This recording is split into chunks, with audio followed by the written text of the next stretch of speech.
The massive viewing window of the Galactic Council's flagship showed the blackness of space, dotted with stars and the glow of nearby planets. On the command bridge, representatives from 17 different alien species gathered in a half-circle, their attention drawn to a small approaching vessel. The ship was simple and outdated compared to the gleaming vessels that usually docked at the station. "Is that really the human transport?" asked Counselor Jaron, a tall Valturian with blue-green skin and 4 waving tentacles where a human would have arms. His large eyes blinked sideways as he watched the small ship's approach. "Indeed," replied the council speaker, a thin, gray-skinned being with an enlarged cranium. The last official representative of Earth. A ripple of amusement passed through the gathered officials. Some clicked their mandibles together. Others let out small huffs from breathing holes. This was how they laughed. "Remind me again why we bothered to summon the last representative of a nearly extinct species?" Jaron asked, his tentacles moving in a dismissive pattern recognized by all council members as an insult. The speaker's assistant, a shorter version of his species, checked the glowing display in front of him. "Protocol demands representation from all affected parties in border negotiations. Technically, the human colonies fall within the disputed zone. What remains of them," added another council member, causing more clicking and huffing around the room.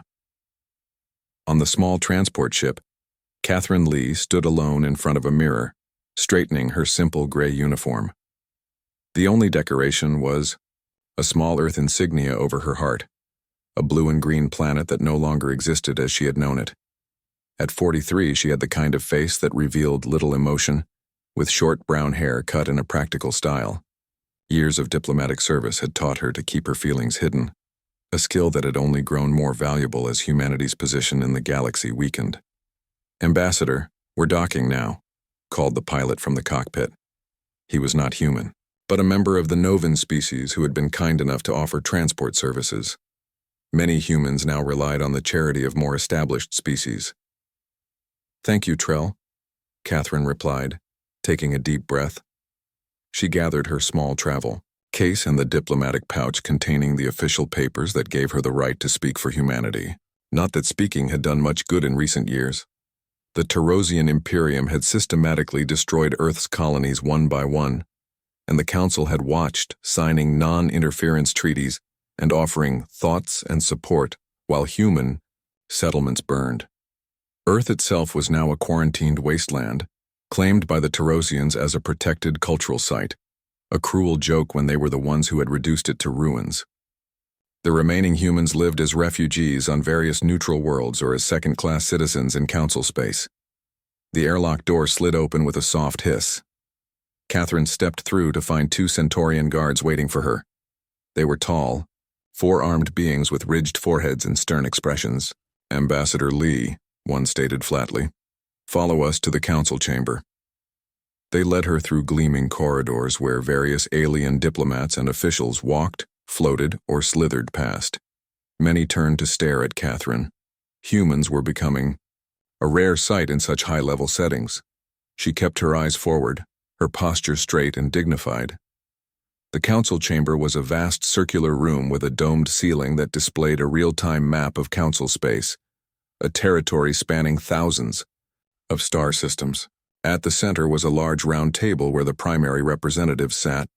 Smaller desks arranged in tiers surrounded this central focus, accommodating junior diplomats and advisors.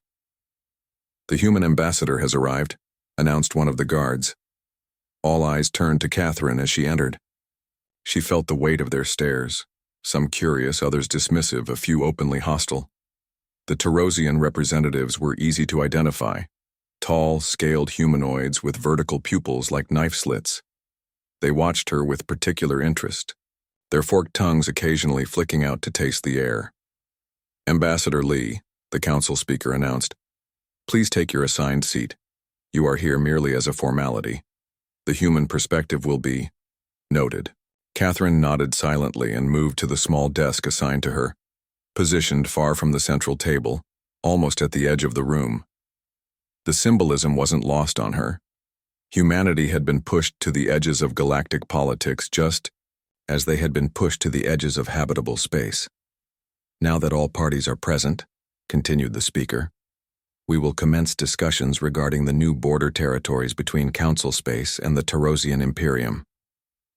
A large holographic map appeared above the central table, showing the region of space where many human colonies had once thrived. Now those worlds were marked with Tarosian colors or designated as disputed territories. The Tarosian Imperium has generously offered to allow continued Council access to the trade routes through the Vega Corridor, explained the Tarosian ambassador, Cyrex. His voice had a hissing quality that made Catherine's skin crawl. In exchange, we request formal recognition of our claims to the former human settlements in the outreach sector. Several council members nodded appreciatively. The Vega Corridor was valuable to many trading species. And what of the human refugees still present in those systems? Asked a Novan representative, one of the few species that had shown consistent sympathy to humanity's plight. Cyrex's mouth curved into what passed for a smile among his kind.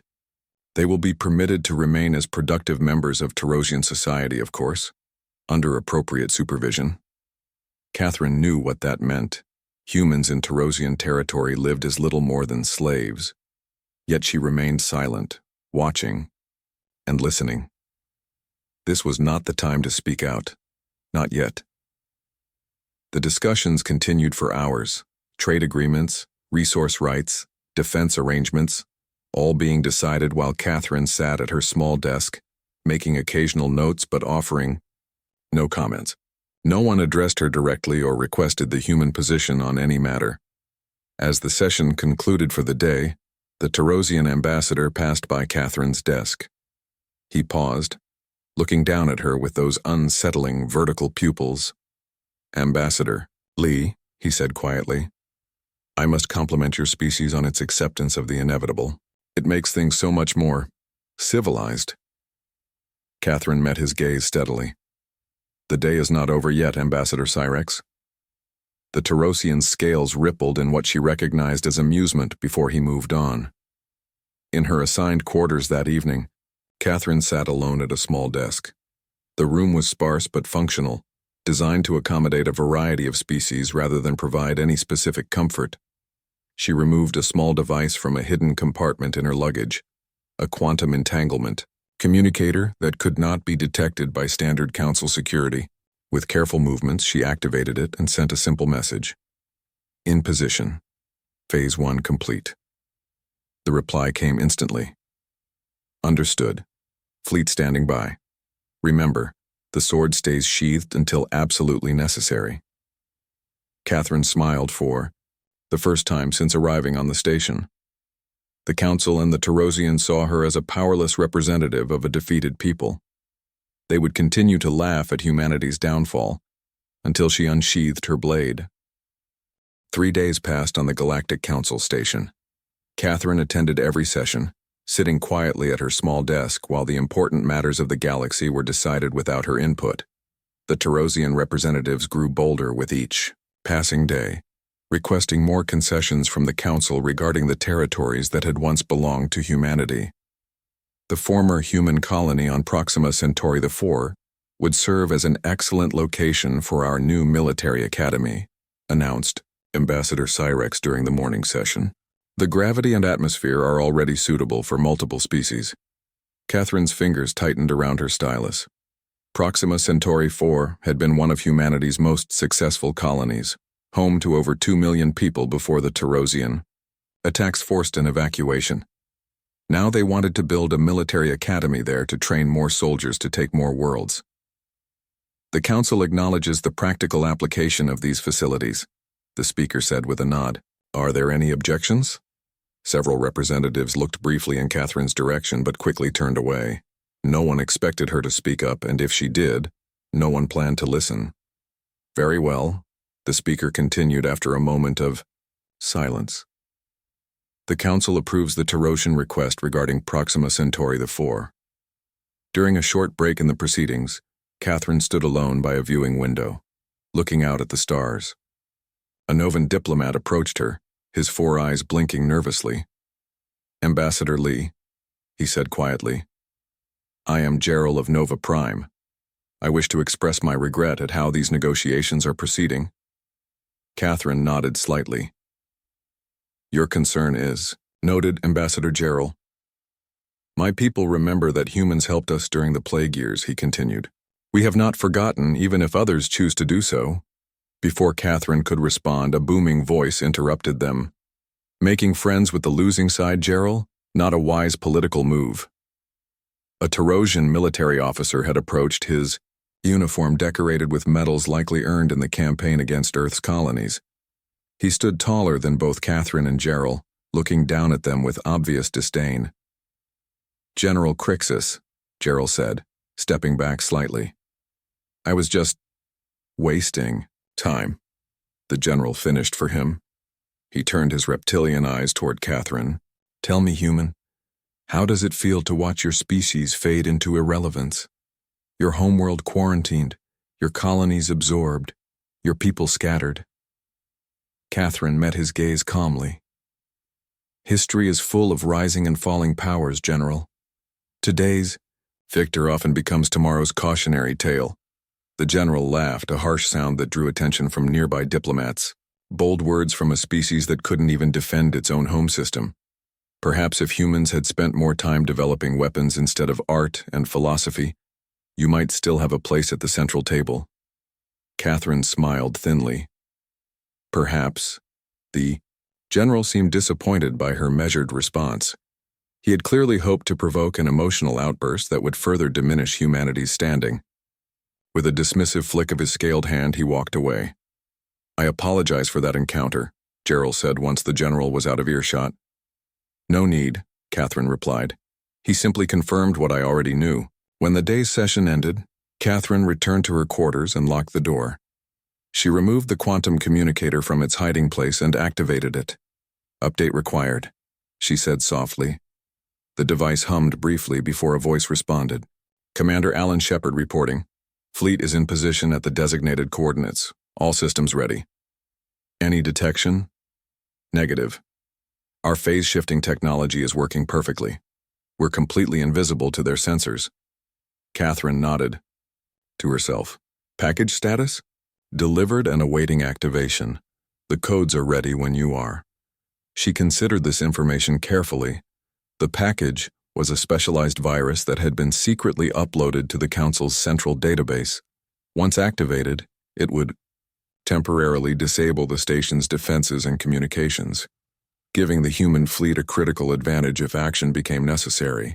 Not yet, she finally said. I want to give diplomacy every possible chance.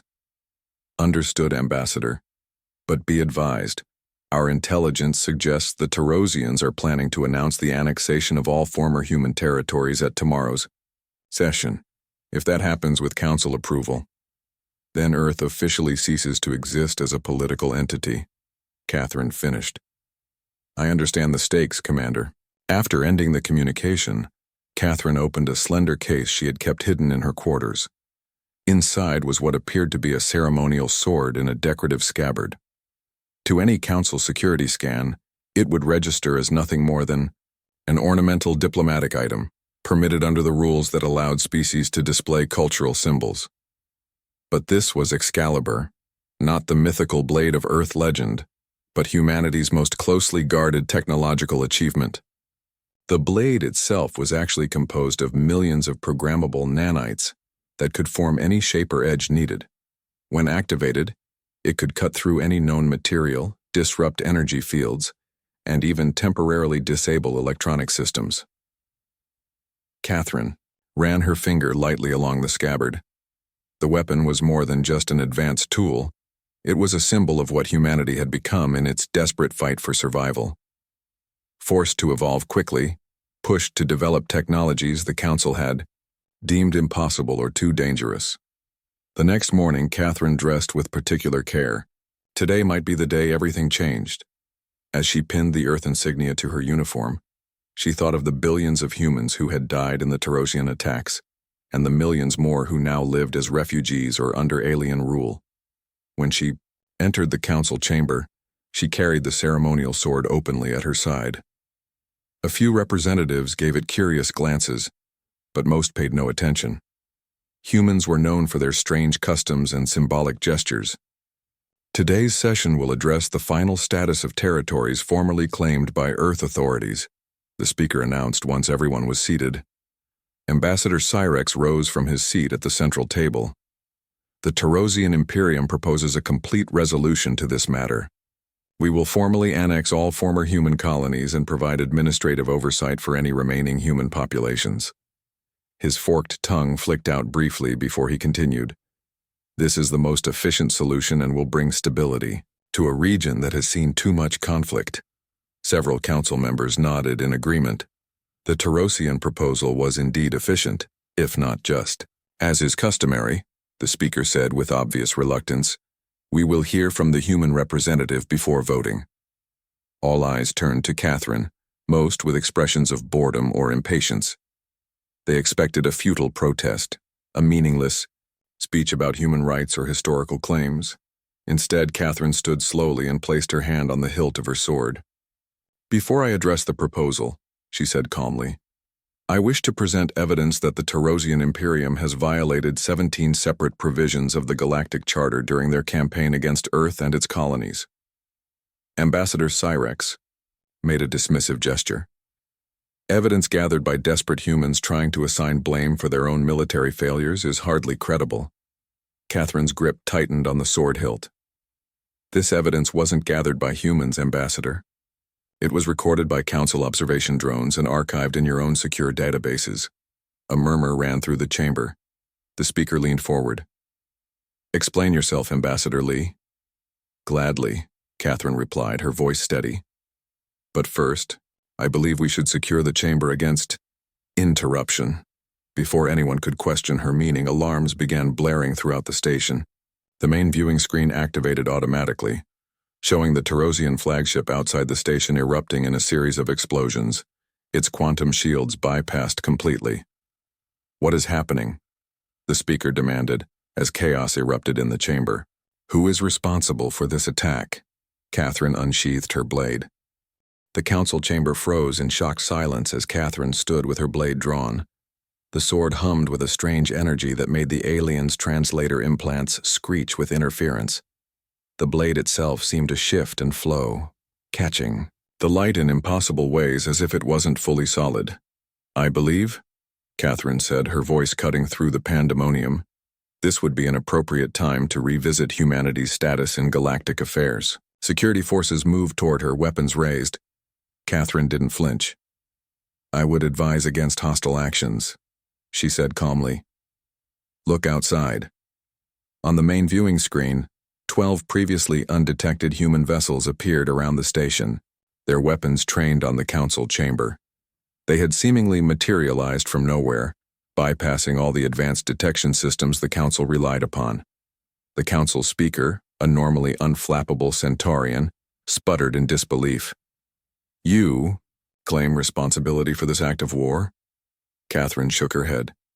Not war, Speaker, a demonstration. The Terosian flagship was unmanned. We evacuated all personnel before destroying it. She took a step forward, and the security forces took a step back, clearly unsettled by the strange weapon in her hand. Humans developed technologies you deemed impossible, Catherine continued. You believed our surrender was inevitable, so you stood by and watched our worlds fall.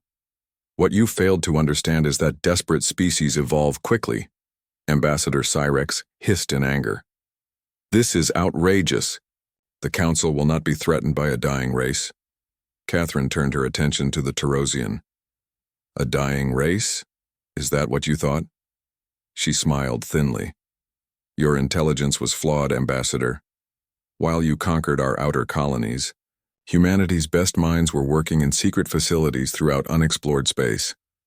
We developed technologies your scientists would need centuries to reverse engineer. She raised her blade, and the nanites that formed it shifted and flowed in a mesmerizing pattern.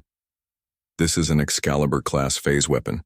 It can cut through any material, disrupt any energy field, and interface with any computer system. And we have a fleet of ships armed with scaled versions. The council chamber erupted into chaos again. Representatives shouted questions and demands. Some called for immediate military action, while others urged caution. The speaker banged a biased ceremonial staff against the floor, trying to restore order. "Silence!" the speaker finally shouted, and the room gradually quieted. He turned to Catherine with a mixture of fear and respect in his eyes. "Ambassador Lee, what exactly do you want?" Catherine lowered her blade but didn't sheath it. "3 things. First, immediate recognition of humanity as a sovereign power, with all rights and protections under the Galactic Charter. Second, an independent investigation into Tarosian war crimes against human colonies. Third, reparations for the damage done to Earth and its people." "Preposterous," Cyrex spat. "The Tarosian Imperium will never agree to such terms. Our fleet will crush your handful of ships no matter what fancy technology you've developed." At that moment, a communication officer rushed into the chamber and whispered urgently to the speaker. The speaker's expression changed from anger to shock. "It seems," the speaker said slowly, "that the Tarosian home fleet has just encountered some difficulties. Their long-range communication systems have all failed simultaneously, and several key defensive installations have gone offline." Catherine nodded. "Phase 2 of our demonstration. No casualties, I assure you, but the Tarosian Imperium is currently defenseless." Cyrex lunged toward Catherine, scaled hand reaching for her throat. Before the security forces could react, Catherine's blade moved in a blur. She didn't strike the ambassador directly, but the air between them seemed to ripple. Cyrex froze mid-motion, his body suddenly immobilized.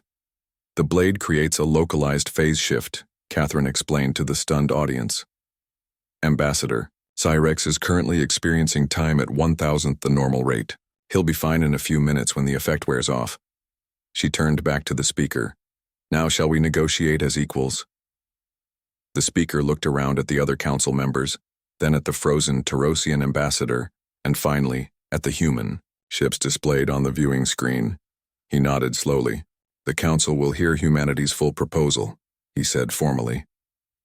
Over the next few hours, Catherine presented evidence that had been secretly gathered by human operatives throughout Tarosian space. She showed recordings of civilian massacres, illegal weapons being used against human settlements, and Tarosian officials admitting to violations of the Galactic Charter. The evidence was damning and irrefutable. Many council members who had previously supported the Tarosians now looked uncomfortable, avoiding eye contact with the Tarosian representatives. "We do not seek vengeance," Catherine explained as she concluded her presentation. "Humanity wants justice and security. We wish to rejoin galactic society as equals, not as victims or refugees." The council took a brief recess to discuss the situation among themselves. When they returned, the speaker addressed Catherine with formal respect. "The Galactic Council acknowledges humanity's evidence and recognizes the concerning nature of these violations," he announced. "We propose an immediate ceasefire between all human forces and Tarosian territories, followed by peace negotiations with council mediation." Catherine considered this. It wasn't everything she had asked for, but it was a start. Acceptable with one addition. All former human colonies will remain under neutral protection until their final status is determined through these negotiations. The dear speaker glanced at the still recovering Tarosian ambassador, who was now able to move slightly but remained largely immobilized. "Agreed." Catherine finally sheathed her blade. As she did, the human ships outside the station powered down their weapons but remained visible. "Commander Shepard," she spoke into a small communicator on her wrist. "Phase 3 authorization. Reveal the fleet." The chamber watched in stunned silence as the main viewing screen showed more human ships appearing throughout the sector. Not just the 12 that had been surrounding the station, but hundreds more decloaking near key strategic points. They weren't large vessels, but they were clearly advanced beyond anything the Council races had developed. "The Eden Protocol is now active," Catherine announced. "Any aggression against human settlements or vessels will trigger an immediate response from our defense network." She turned to face the entire Council, her expression solemn but not threatening. "Humanity does not wish to rule the galaxy or seek dominance over other species. We simply refuse to be erased from it." In the days that followed, Catherine's quarters on the station became the center of intense diplomatic activity. Council representatives who had previously ignored her now sought meetings and alliances. The Terosians, their military advantage neutralized, sent a new delegation with authorization to discuss reparations. Commander Alan Shepard arrived on the station to assist with the negotiations. A tall man with a weathered face and quick, intelligent eyes, he brought with him detailed proposals for peace terms. "You did it, Catherine," he said quietly when they had a moment alone. "You made them take us seriously." Catherine looked out at the stars, thinking of Earth and all the human lives lost. "This is just the beginning," she replied. "Now comes the hard part, building a future where something like this can never happen again." Outside the window, a human ship passed by, its engines glowing with the same strange energy as Catherine's. Blade. The galaxy had changed forever. The Empire had laughed at humanity's weakness until Catherine unsheathed her blade and revealed their true strength. The next morning, Catherine's quarters were transformed into a command center. Council security had reluctantly allowed the installation of human communication equipment, recognizing that the balance of power had shifted. Commander Shepard stood beside her as three holographic figures appeared before them, the other key leaders of humanity's hidden resistance. Captain Olivia Grant appeared first, her dark skin contrasting with the white uniform of the Medical Corps. Before the fall of Earth, she had been the leading expert in xenobiology, studying the biological weaknesses of every known sentient species. This knowledge had helped develop countermeasures against the weapons and defenses of potential enemies. "The Terosians are gathering their remaining forces at their home system," she reported. "Their flagship was only the beginning. Our intelligence suggests they have 500 vessels converging on Council space."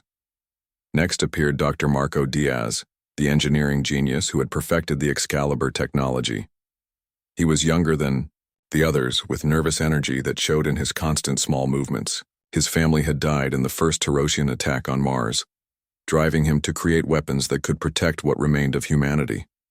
"The phase shifters are working perfectly," he said, his words coming quickly. "Their sensors still can't detect our smaller vessels, but the larger carriers can only remain cloaked for another 72 hours before needing to recharge." The third figure was Nicole Barnes, former director of Earth's Deep Space Intelligence Division. Her gray hair was pulled back in a tight bun, and her eyes missed nothing. "We've detected unusual communication patterns between the Terosians and 3 other Council races," she said. "The Valturians, the Zeth Collective, and the Morrigan Hegemony. They may be forming an alliance against us." Catherine absorbed this information quietly. She had expected the Terosians to resist, but the potential for a larger conflict was concerning. "The Council is divided," she finally said. "Many of the representatives genuinely didn't know about the Terosian war crimes. Others were complicit. We need to keep them divided and prevent a united front against us." Commander Shepard nodded. "What are your orders, Ambassador?" Catherine looked at the star map displayed on the wall, showing the positions of human forces throughout the sector. What had appeared to be a small fleet was actually a carefully coordinated network of vessels, each capable of responding instantly to threats, thanks to the quantum communication technology humans had developed in secret. "Activate the Eden Protocol," Catherine said firmly. The 3 holographic figures exchanged glances. The Eden Protocol was their most closely guarded contingency plan, a network of dormant human technology that had been hidden throughout Council space over the past decade. "Are you certain?" Nicole asked. "Once activated, we can't hide its existence anymore." Catherine nodded. "The time for hiding is over. Activate it." Throughout Council space, seemingly ordinary communication relays and navigation buoys suddenly changed their operating parameters. Quantum communication nodes that had been disguised as standard equipment linked together, creating a network that allowed instant coordination across vast distances. The human fleet, though small in numbers compared to the Terosian armada, could now respond to threats with supernatural speed and precision.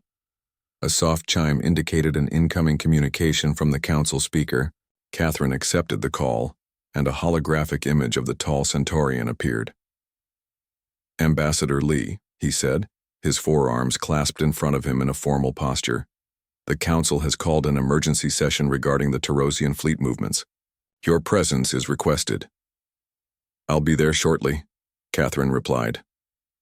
After the communication ended, Commander Shepard turned to her with concern in his eyes.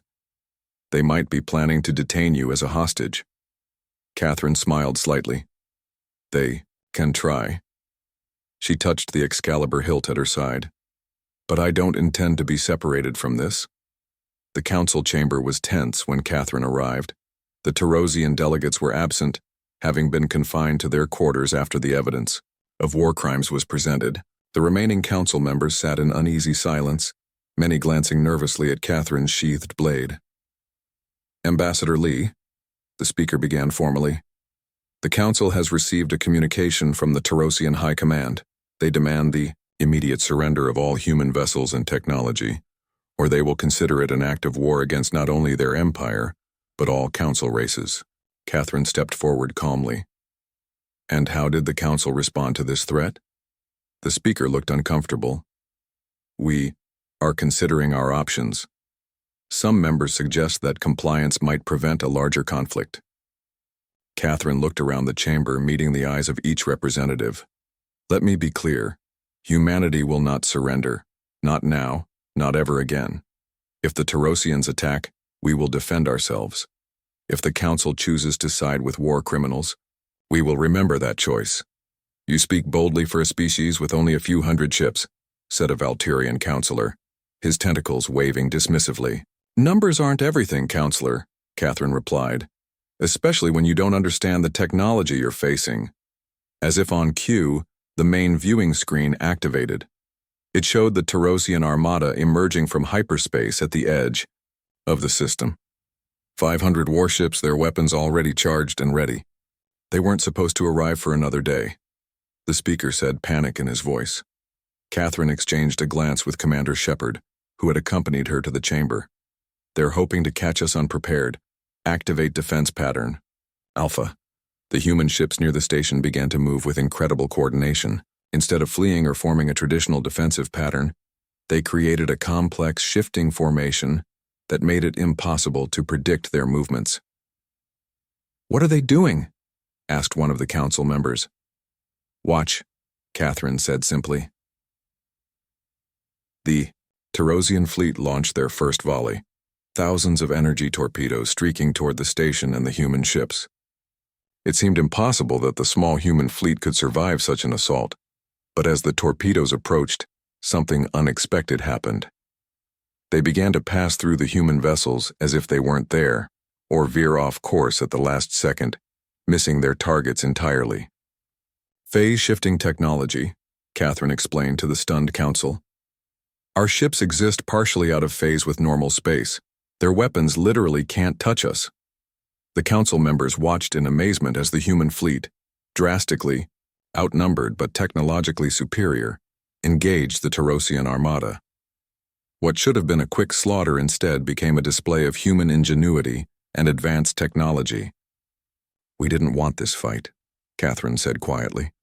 We spent years hiding, developing, preparing, hoping we would never need to reveal ourselves this way. But the Tarosians gave us no choice. On the screen, the first Tarosian ships began to fall. The human weapons, scaled-up versions of Catherine's blade technology, cut through their shields and hulls with frightening ease. There was no contest, no real battle, just the systematic dismantling of what had once been considered the most powerful fleet in the galaxy. Stop this, the speaker finally said, his voice shaking. Please, Ambassador Lee, there must be another way. Catherine nodded and touched her communicator. Commander Shepard, cease offensive operations. Target their weapons and propulsion systems only. The human fleet immediately adjusted its tactics, now disabling rather than destroying the Tarosian vessels. Within minutes, the mighty armada was adrift, powerless but largely intact. Humanity doesn't seek vengeance, Catherine told the Silent Council. We want justice. We want peace. But we will never again allow ourselves to be victimized while the galaxy watches and does nothing.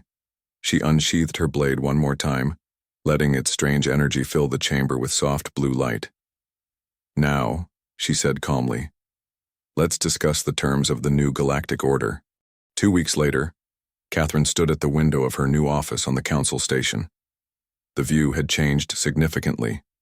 Human vessels now patrolled alongside Council ships, their distinctive energy signatures visible as they moved through space. On the station itself, humans walked the corridors freely, no longer refugees but representatives of a recognized power. Catherine's reflection showed the changes in her own status. Gone was the simple gray uniform. She now wore the formal, blue and silver outfit of the Human Alliance with Earth symbol prominently displayed. The Excalibur blade hung at her side, no longer a hidden weapon but an open symbol of humanity's new place in the galaxy. Ambassador Lee, said a voice from the doorway, the treaty is ready for your review. Catherine turned to see Jack Wilson, a young diplomat who had been living in hiding on a Novan colony before the recent events. Like many humans, he had quickly stepped forward when Catherine revealed humanity's true strength. Thank you, Jack, she said, taking the digital tablet he offered. The treaty had been carefully negotiated over 14 intense days. The Tarosian Empire, its military crippled and its war crimes exposed, had been forced to accept harsh terms. They would pay reparations to human survivors, withdraw from all contested territories, and submit to regular inspections to ensure they did not rebuild their military to previous levels.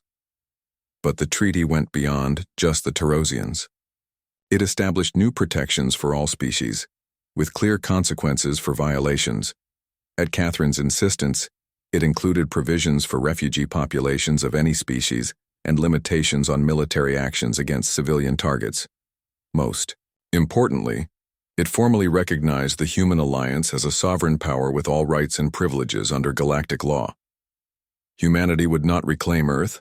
It remained uninhabitable after the Tarosian bombardment, but they received rights to settle 5 previously contested systems near the galactic core. A soft chime indicated that it was time for the signing ceremony. Catherine took a deep breath and walked toward the council chamber, where representatives from all major powers waited. As she passed through the corridors, both humans and aliens nodded respectfully. The whispers and laughter that had once followed her were gone, replaced by genuine respect and, in some cases, fear. The council chamber had been rearranged for the occasion. Instead of the hierarchical seating that had relegated Catherine to the edges, a large circular table now dominated the center. All parties would sign as equals. The speaker stood as Catherine entered. Ambassador Lee, we are ready to proceed. Catherine took her place at the table. Across from her sat the new Tarosian representative, a younger, more pragmatic diplomat who had replaced Ambassador Cyrex after his disgrace. The Tarosian avoided Catherine's gaze, his scaled hands trembling slightly as they rested on the table. Before we sign, Catherine said, her voice carrying throughout the chamber, I wish to address one final matter. A murmur ran through the assembled representatives. The negotiations had been difficult and no one wanted last-minute complications. The treaty establishes the Human Alliance as a major power, Catherine continued, but power brings responsibility. Humanity knows what it means to be vulnerable, to be victimized while others stand by. We do not wish to become what we once feared. She unsheathed her blade and laid it on the table. The strange energy that powered it hummed softly, drawing all eyes. This weapon represents what desperation and determination can create.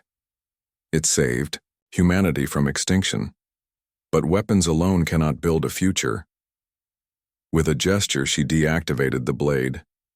The energy faded, leaving only the metal hilt lying on the table.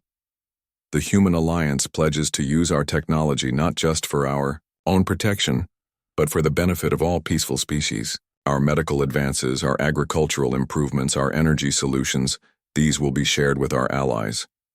The speaker blinked in surprise. This is most generous, Ambassador. It is practical, Catherine replied.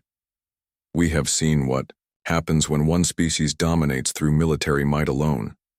The Tarosian Empire rose and now falls because it relied on weapons without wisdom, conquest without cooperation. She reattached the deactivated blade to her belt. Humanity chooses a different path.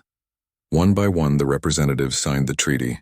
The Terosian delegate was last, his hand hesitating before finally pressing his seal to the document. It was done. A new era of galactic politics had begun. As the formal ceremony concluded, representatives broke into smaller groups for conversation. Catherine found herself approached by Gerald, the Novan diplomat who had shown her kindness when others had not. "Ambassador Lee," he said, his four eyes blinking rapidly in what she had learned was a sign of admiration in his species. "My people are most pleased with the outcome. We have long believed that diversity of thought leads to stronger solutions. Your people were among the few who treated humans with dignity during our darkest days," Catherine replied. "The human Alliance will not forget that." Commander Shepard joined them, along with Dr. Diaz and Captain Grant. Their presence drew curious looks from the alien representatives, many of whom were still trying to understand how humanity had hidden such capable leaders and advanced technology. "The Eden Protocol is fully operational," Shepard reported quietly. "Our defense network can respond to any threat within seconds." Catherine nodded. "Let's hope it won't be needed. The treaty gives us a chance for real peace." "And if peace fails?" asked Dr. Diaz, ever the pragmatist. "Then we will be ready," Catherine said simply. Later, as the station orbited slowly against the backdrop of stars, Catherine met with her inner circle in a secure conference room. The holographic display showed the 5 star systems now officially recognized as human territory. Already, ships were preparing to transport refugees and settlers to begin new colonies. "We should consider our next steps carefully," Nicole Barnes advised. "Many on the council still fear us. Fear can lead to dangerous decisions." "Then we must show them that their fear is unnecessary," Catherine replied. "Humanity has proven its strength. Now we must prove its wisdom." Captain Grant pointed to one of the star systems on the display. "This one has ideal conditions for our new capital, similar to Earth in many ways." Catherine studied it thoughtfully. "New Earth," she said.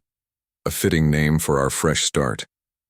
As the meeting continued, Catherine's thoughts drifted to all that had happened since she first arrived at the station. From a powerless representative of a defeated species to the leader of a rising power, it had been an extraordinary journey.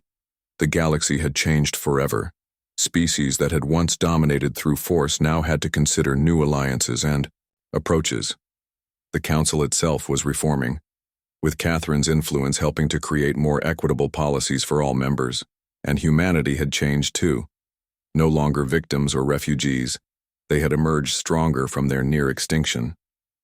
The trials had forced them to evolve, to innovate, to become something new. Catherine touched the hilt of her blade, now a symbol rather than a secret weapon. The galaxy had laughed at humanity's weakness until she unsheathed her blade. Now, they would learn what humanity could build in times of peace. And if that peace was ever threatened again, they would remember what happened to those who underestimated the human spirit.